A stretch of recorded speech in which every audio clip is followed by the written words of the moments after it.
Olá pessoal, sou Luiz Arechavala, da Arechavala Advogados, e queria falar com vocês hoje sobre o que fazer caso haja um condômino infectado com a Covid-19. Esse condômino, ele tem o dever de comunicar ao síndico que ele foi infectado. Muitas convenções de condomínio já prevêem a obrigatoriedade de comunicação em caso de doença infecto-contagiosa, mas ainda que não haja essa previsão na convenção, ele deve comunicar até para que o condomínio possa se preparar e se estruturar para adaptar um infectado à sua rotina. Acho que é bem razoável que o condomínio peça a assessoria de um infectologista para adaptar as normas de higiene e de segurança para aquele condomínio específico, ademais do cuidado maior na higienização, de repente uma fiscalização com câmeras voltadas para aquela unidade especificamente, e por aí vai. O síndico, ele tem o dever de comunicar à comunidade, aos condôminos. O artigo 1348, inciso 3 do Código Civil fala que compete ao síndico passar para a Assembleia procedimentos administrativos de interesse do condomínio. Como não é prudente nem necessário fazer uma Assembleia só para esse tipo de comunicação, ele poderia fazer através de uma circular. A dúvida reside se ele deve ou não mencionar quem é o condômino infectado. A corrente que entende que sim, que deve comunicar, diz que existe um conflito de interesse entre a intimidade do condômino e o direito à saúde da coletividade, que se manifestaria com essa informação, porque só com informação eu posso proteger a minha saúde, e nesse conflito de interesse prevaleceria o direito à saúde. Quem entende que não, diz, como eu, no meu caso, eu entendo que não deve, diz que quando é possível, num eventual conflito de interesse, você preservar e conciliar a proteção dos dois interesses, dos dois direitos, assim deve ser feito.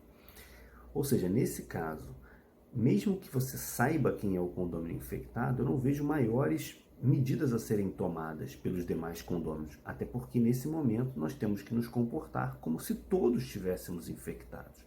Então, aí sim proteger. Agora, caso o condômino infrinja as regras de isolamento e ele saia para a área comum, aí sim, é diferente. Aí você deve comunicar, além de multar, e também seria necessário chamar a autoridade policial.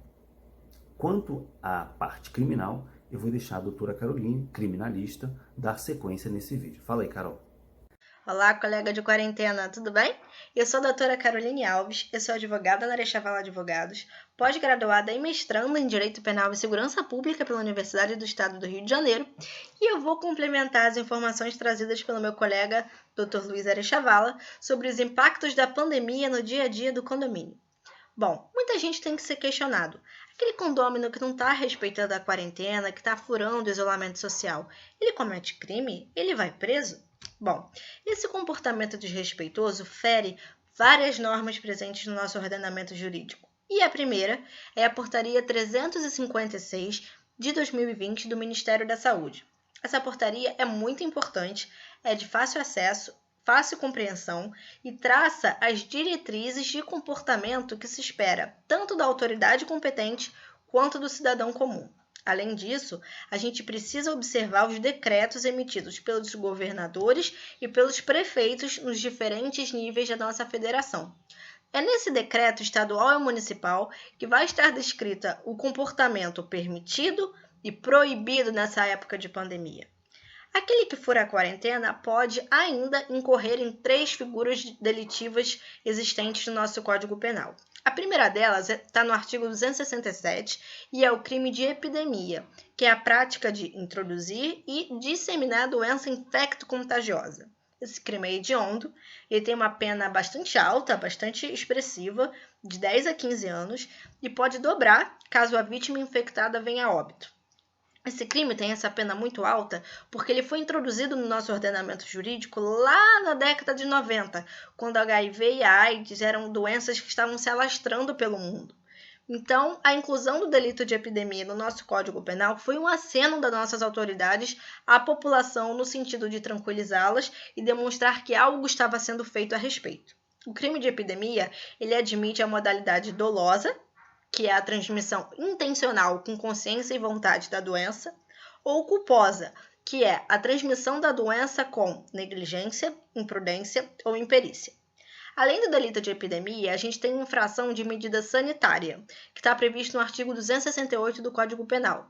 É um crime com uma pena de 6 meses a 1 ano, é um crime de ação pública incondicionada, ou seja, qualquer pessoa pode levar ao conhecimento da autoridade competente, e esses dois crimes, eles admitem flagrante.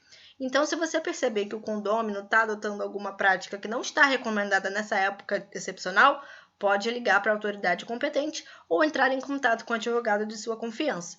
Além dessas duas práticas delitivas, tem uma terceira, que é o crime de desobediência, previsto no artigo 330 do Código Penal, que é a prática de não respeitar a ordem da autoridade competente, seja ela o juiz, o promotor, o policial, o ministro. Também é um crime de ação penal pública incondicionada e também admite flagrante. Bom, para além da seara criminal, o condômino que não respeita a quarentena, ele pode ser enquadrado no conceito de condômino antissocial. O condômino antissocial é aquele que não respeita as regras de convivência e põe a perigo a saúde, a segurança e o sossego dos demais moradores. O condômino antissocial ele pode receber uma multa de até 10 vezes o valor da cota condominial, conforme permitido pelo Código Civil. Bom, pessoal, é isso. Eu espero ter esclarecido a dúvida de vocês e lembrem sempre, entre em contato com o advogado de sua confiança, com a autoridade competente e tenha em mente que estamos sozinhos, mas não solitários. Um abraço!